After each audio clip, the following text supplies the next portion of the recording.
تو میں بات سمجھا رہا تھا کہ آپ ہر ماہ پہلی جمعرات جو یہاں خانقاہ میں آتے ہو تو خانقاہ میں آنے کا مقصد معمولات ہیں یا معلومات ہیں؟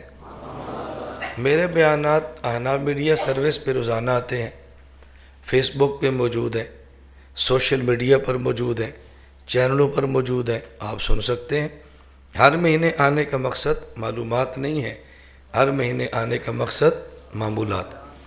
اس لیے ہماری خواہش ہوتی ہے کہ جب یہاں پہ تشریف لائیں، بیان بھی سنیں اور رغبت کے ساتھ اللہ کا ذکر کریں، رغبت کے ساتھ اللہ کا ذکر کریں، رغبت کے ساتھ اللہ کا ذکر کریں۔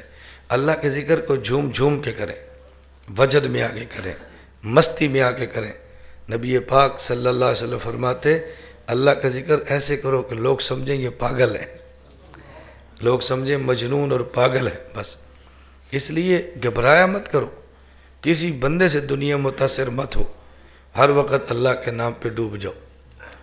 ہمارے ایک بزرگ جہاں تشریف لے جاتے تھوڑا سا بیان فرماتے، پھر فرماتے ذکر کرو ذکر کرو۔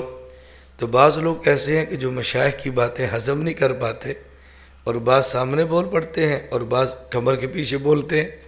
تو ایک ندان نے ان شیخ سے عرض کر دیا آپ بیان تھوڑا کرتے ہیں، ہم آتے ہیں آپ کی تقریر سننے کے لیے، اور آپ کہتے ہیں ذکر کرو، اللہ کا ذکر کرو۔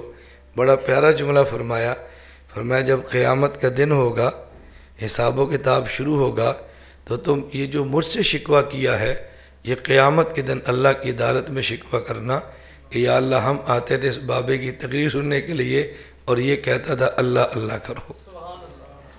تو یہ شکوہ اللہ کی عدالت میں کرنا، بس پھر دیکھنا کتنا مزہ آتا ہے۔ میں مجرم ہوں گا اور تو خدا کے سامنے یہ مجھ پہ کیس دائر کرنا کہ یہ کہتا تھا اللہ اللہ کرو۔